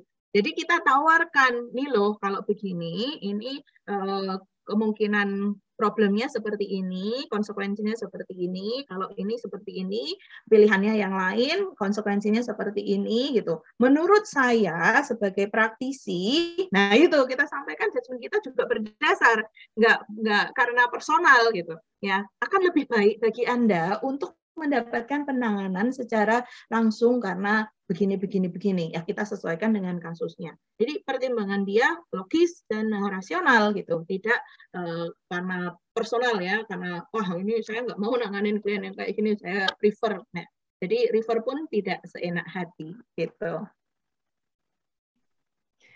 Oke. Ya, tadi terjawab juga ya, sudah terjawab semuanya. Terus ini bicara tentang pendekatan Mbak Ide. Apakah telekonseling ini bisa pakai pendekatan yang sama dengan konseling luring? Maksudnya mungkin ini ya, apakah kalau kita mau pakai pendekatan behavioris ya bisa juga untuk diterapkan di telekonseling, ataukah nanti akan ada inovasi pendekatan terbaru dalam konteks telekonseling ini? Silakan ditanggapi. Ini bagus sekali ke depannya, saya kira akan sangat banyak pengembangan ya, terutama tadi saya terpacu dari penyampaian Mbak Uun yang behavior. Nah ini kalau teman-teman mau bikin apps ya untuk pemantauan perilaku kalau kita ngomong gitu. Nah dan itu real time ya, kayak aplikasi-aplikasi itu loh yang untuk diet olahraga, nah kayak gitu-gitu. Nah ya jadi nanti coachnya itu kalau yang sudah berjalan itu, bayangan saya sih kayak gitu, saya sih nggak langganan. Coachnya bisa mengakses, coachingnya bisa mengakses, gitu kan? Nah, jadi coachingnya tadi udah sit up apa belum, makanannya apa, nah itu semua bisa terpantau secara langsung. Nah begitu juga dalam konseling ini. Bukan tidak mungkin nanti teman-teman semua, adik-adik generasi millennials ini untuk membuat karya-karya begitu ya, teknologi yang mendukung. Nah, behavior nih, kalau kita behavior dulu kan mantengin ya, nunggu nih gitu, observasi real time, perilakunya sudah berkurang, ini masih muncul, kita tandai pakai turus gitu. Nah, bisa jadi sekarang itu digunakan yang megang aplikasinya bisa mengakses psikolognya, orang tuanya, gurunya, gitu. Nah, jadi semuanya bisa memantau perkembangan si anak ini, gitu, bisa. Nah, pendekatan yang agaknya sulit untuk telekonseling ini adalah pendekatan psikodinamika, ya, psikologi dalam, transpersonal. Nah, kayak itu sulit. Kenapa? Karena seperti yang disampaikan salah satu mahasiswa tadi di atas, Sabrina mungkin atau siapa saya lupa, yang itu bisa memunculkan pengalaman-pengalaman terdahulu, barangkali membangkitkan trauma-trauma. Nah, itu yang kita tidak bisa mengcover secara langsung gitu. Kalau secara luring kita bisa, ayo sekarang relaksasi dulu ya, berbaring dulu gini. Nah, itu lebih mudah karena kita bisa menyentuh juga, menenangkan, misalnya mengelus ininya ya, yang Putri sama Putri gitu, konselornya Putri, kliennya juga Putri misalnya, itu bisa dilakukan. Dia nangis kejer, kita bisa peluk gitu. Tapi kalau telekonseling tidak memungkinkan. Nah, sehingga saya pribadi tidak menyarankan. Yang bisa kita lakukan pendekatannya adalah pendekatan humanistik, ya, dengan client center. Nah, itu kalau menggunakan teknik M-Teacher saya juga tidak menyarankan karena nanti bisa meledak gitu, kita tidak bisa mengontrol. M-Teacher client center aja, kita dengarkan, oh iya begitu, kita refleksi gitu, itu sangat membantu. Kemudian untuk behavior itu juga bisa kita berikan homework begitu, nanti kita pantau, kita misalnya bisa share screen, bisa ditunjukkan lembar kerjanya sudah sampai sejauh mana. Kalau itu yang saya lakukan selama ini, belum canggih, belum pakai aplikasi, besok kalian bisa mengembangkannya lebih canggih lagi, bisa real time terpantau, itu saya kira sangat ini juga ya. Untuk CBT bisa dengan catatan untuk bahasan mengenai kognitif ini ya, untuk memahami distorsi-distorsi. Nah, itu juga di luar sesi akan banyak exercise ya, yang untuk nanti dikirimkan atau dibahas pada sesi share screen. Nah, kayak gitu bisa terpantau gitu. Yang paling sederhana humanistik sih, itu nggak perlu terlalu banyak tools atau exercise gitu ya, itu bisa untuk meredakan emosi-emosi yang di awal gitu ya untuk psychological first aid, nah itu bisa banget pakai pendekatan humanistik. Begitu Mbak Uun. Oke, terima kasih. Saya jadi ingat 1 tahun yang lalu, tepat 1 tahun yang lalu kurang lebih ya, ada mahasiswa kami dan dia sudah mencoba untuk inovasi gimana ya bikin apa tadi yang bentuknya aplikasi. Jadi dia bikin modifikasi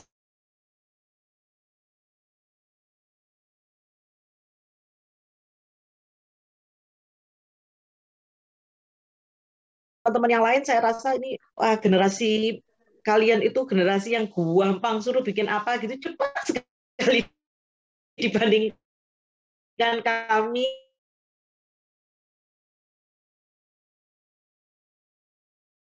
Saya lanjutkan yang cukup relate sebenarnya dari Natasha dan Dani. Oke, dari Natasha, bagaimana kalau kita tiba-tiba di tengah konseling itu di ghosting oleh klien? Apakah kita membiarkan saja atau kita kembali me-reach out dia untuk lanjut sesi konseling? Ini agak relate dengan pertanyaan Dani. Dani, gimana ya biar mungkin nggak ke ghosting, kayaknya harusnya Dani dulu yang saya baca dulu. Gimana ya cara building repo antara konselor dan konseli sehingga dia merasa cukup nyaman, layaknya telekonseling ini ya kayak konseling luring begitu.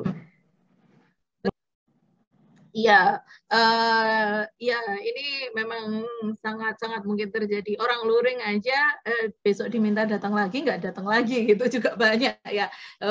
Saya juga di ini Gajah Mada Medical Center itu kliniknya UGM. Nah itu gratis. Nah kadang-kala malah yang gratis kayak gini orang gampangin gitu. Klien di GMC itu mahasiswa ya, karena gratis. Kenapa? Karena di cover asuransi kesehatan mahasiswa.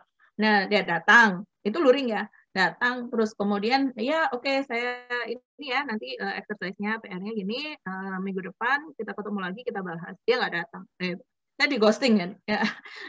Saya ngiranya minggu depan oh iya nih besok follow up-nya begini-begini. Ditungguin kliennya nggak datang gitu. Nah, saya sih nggak masalah ya tetap dibayar juga gitu. Tapi kan ya oh gimana ya ini, dan saya tidak bisa reach out di situ. Karena data pangkalan datanya itu ada di admin ya di depan. Ya. Kemudian begini teman-teman, terkait klien yang ghosting, kita sebagai konselor, kita sebagai psikolog itu pun perlu kita masukkan ke dalam mindset kita bahwa saya ini tidak bertanggung jawab atas kesejahteraan klien secara penuh, secara utuh, gitu.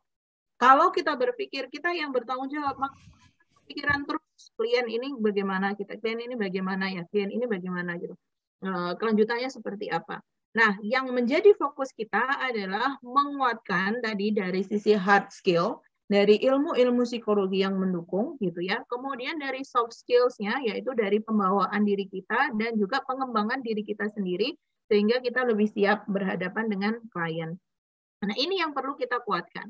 Permasalahan klien nanti datang lagi atau tidak, ya ngeghosting kita atau enggak. Nah, kita perlu berlegowo, berbesar hati bahwa itu semua adalah tanggung jawab personal klien kepada dirinya sendiri. Wah, kalau kayak gitu nanti banyak yang lepas gimana Mbak Ide gitu. Ya balik lagi ke situ lagi. Yang kita bisa lakukan adalah kita mendoakan klien kita semoga dia mendapatkan insight. Kalaupun bantuan itu, pendampingan itu tidak dari kita, semoga dia mendapatkan orang yang menurut dia pas ya untuk membantu prosesnya. Nah, itu kita doakan. Nah, sehingga kita di sini ayem juga, kita nggak ngerasa terbebani.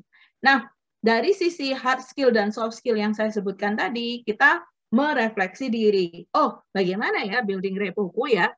Bagaimana ya ekspresi wajahku ya? Bagaimana pembawaanku ya? Bagaimana caraku berkomunikasi ya? Udah oke atau belum? Atau masih sulit dipahami klien? Masih judgmental mungkin ya karena terkesan nyalah ke klien. Nah, itu yang kita telisik lagi. Building repo-nya bagaimana? Building repo-nya itu ya kita memposisikan bahwa bukan kita yang mengetahui segalanya tentang klien gitu. Kita ini adalah partner. Nah, itu yang penting ya untuk ditanamkan mindset-nya. Kita adalah partner klien. Jadi kalau kita bertanya tentang klien, jadi Anda kemarin seperti apa? Sudah pernah mengalami seperti ini atau belum? Nah, ingat-ingatlah, tanamkanlah dalam diri kalian semua, adik-adikku ini, bahwa informasi itu bukan untuk memuaskan keingintahuan kita, tetapi informasi-informasi itu kita refleksikan balik sebagai kaca begitu ya, agar membantu klien untuk mengingat kembali tentang dirinya, self-awareness. Nah, ini hasil akhirnya kan sama aja Mbak Ide, informasi juga. Nah, tetapi yang membedakan adalah mindset kita sebagai konselor. Kalau mindsetnya kita melakukan pelayanan itu adalah untuk kita, bertanya itu adalah untuk kita, jadi kepuasan itu pada diri kita. Tapi kalau kita mindsetnya adalah informasi itu tadi untuk disampaikan kembali kepada klien, kita akan mengikuti alur klien. Kita tidak akan merasa gampang kecewa. Oh, kliennya kok begini, kliennya kok begitu. Nah, kenapa kita kecewa? Karena kita punya kayak apa ya? Kayak demand, kayak itu untuk memenuhi kebutuhan kita, sehingga kalau tidak terpenuhi saya kecewa gitu ya Mbak Uun. Ya, kita terpengaruh gitu. Nah, tapi kalau misalnya oh ya, kita ini untuk klien. Jadi kalau saat ini klien baru mau terbukanya seperti ini, ya nggak apa-apa. Berarti nanti akan dilanjutkan lagi. Kita memberikan assurance. It's okay. Sekarang mungkin kamu belum sepenuhnya siap untuk terbuka. Nggak apa-apa. Kamu tahu kan, saya ada di sini, saya praktek di sini, gitu. Suatu saat nanti ketika kamu sudah lebih siap lagi, kamu bisa kembali ke sini. Nah, gitu dia sudah ayem. Dan kita pun ayem. Kita nggak akan kepikiran, wah, besok nggak balik meneh. Iya yo. Nah, itu kita udah nggak, ini ya, kalau kayak gitu kita nggak bisa tidur ya. Ya. Itu yang saya terapkan gitu ya, no ribet-ribet club ya. Iya benar sekali.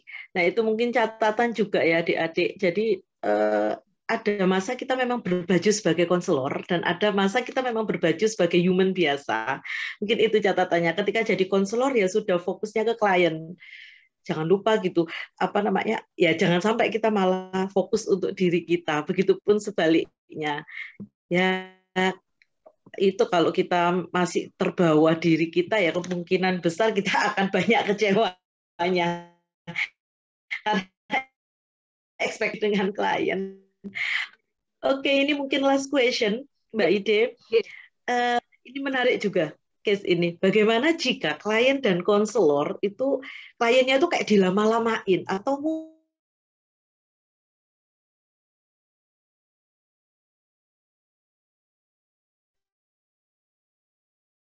salah satu atau salah dua dari mereka itu terlibat transference begitu.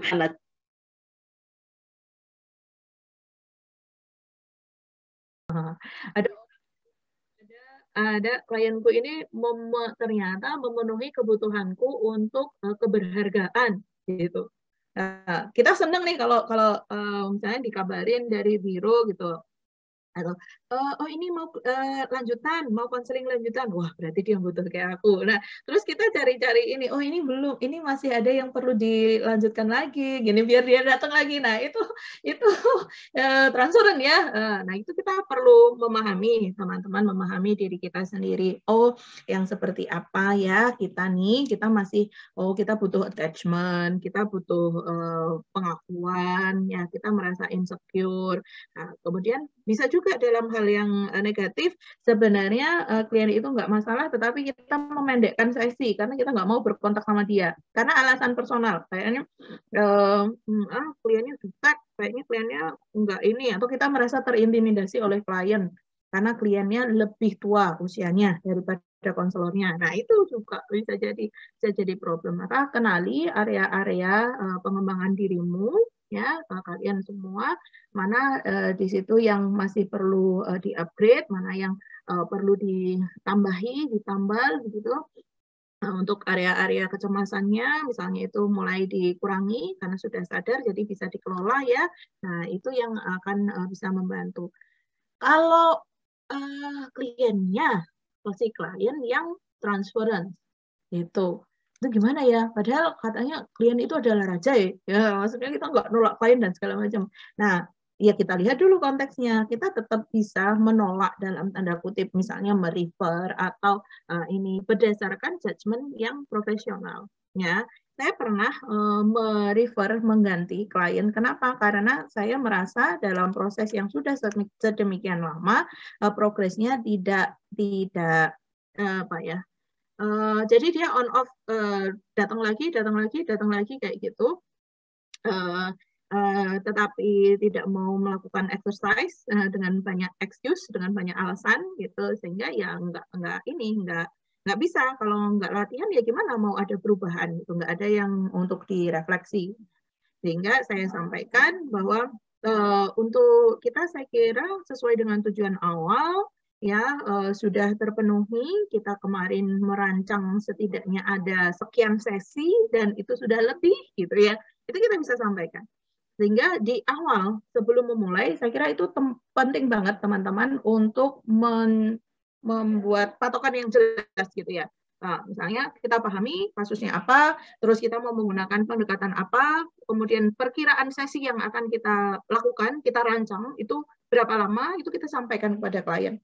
Sehingga kita bisa melakukan evaluasi di tengah ketika sudah jalan separuh, dan juga evaluasi di akhir, jelas ya, kalau sudah perkiraan rancangannya tadi sudah selesai. Kita lakukan evaluasi lagi nih. Jadi gimana nih, ini sudah sampai habis, apa yang kamu rasakan, kita review lagi, apa yang kamu dapatkan dari proses ini. Nah, di situ kalau misalnya pun klien tadi kayak mau manjang-manjangin sesi, kita memiliki judgement secara profesional untuk melakukan terminasi. Ya, oh oke, sepertinya ini bukan lagi membahas tentang permasalahan yang pertama kali kamu sampaikan. Ya, kamu keluhkan di sini ada area-area lain, ya benar nggak? Gitu, kita konfirmasi. Saya kira untuk yang seperti ini lebih baik kamu menggunakan pendekatan yang berbeda misalnya. Dan saya tidak capable, saya tidak punya kompetensi mengenai hal itu. Gitu. Saya sarankan ya kamu, atau saya sarankan Anda untuk melanjutkan pendampingannya dengan psikolog yang memiliki kompetensi dalam hal itu.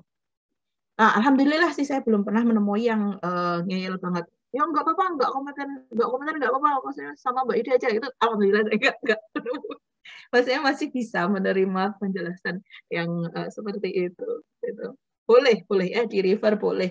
Kita merefer masalah dia mempertimbangkan iya atau tidaknya itu bola sudah ada di klien ya, bola panasnya sudah tidak di kita lagi. Oke, iya. Terima kasih banyak Mbak Ide. Luar biasa ya. Antusias teman-teman juga luar biasa. Pertanyaannya penuh lah ini kolom chat. Dan Mbak Ide, terima kasih banyak sharing ilmunya, luar biasa sekali untuk hari ini. Semoga nggak kapok-kapok lagi, nggak kapok-kapok ya kalau misalkan kami undang kembali gitu untuk tema-tema yang mungkin relate atau mungkin tema yang lain begitu. Oke, sedikit saya simpulkan bahwa sebenarnya telekonseling itu tanda kutip tidak ada bedanya dengan konseling secara luring, hanya teknis pelaksanaannya saja yang berbeda. Ya pastinya dengan kelebihan dan kekurangan masing-masing. Tapi saya rasa untuk teman-teman yang hadir hari ini, di mana teman-teman adalah generasi milenial, generasi yang luar biasa, harusnya tidak menjadi problem gitu ya ketika melaksanakan konseling secara online. Terima kasih banyak Mbak Ide dan teman-teman atas antusiasnya, serta mungkin kakak-kakak asisten plus dosen-dosen pengampu mata kuliah psikologi konseling yang sudah mensupport adanya acara ini. Hampir jam 10, 2 jam kita nggak kerasa, sangat asik gitu ya. Terima kasih, semoga sehat selalu Mbak Ide dan teman-teman yang lain. Kita akhiri kuliah tamu kita hari ini dengan bacaan Alhamdulillahirabbil alamin. Assalamualaikum warahmatullahi wabarakatuh. Waalaikumsalam warahmatullahi wabarakatuh. Terima kasih Ibu. Terima kasih Ibu. Ya, terima kasih. Ada Bapak Ibu yang lain yang saya tadi nggak menyapa. Nggak ada Mbak Udi ya, baru join Ibu karena memang ya, ada kesibukan masing-masing. Nggak, kan ada kelas juga kebetulan mungkin yang lain. Terima kasih. Terima kasih.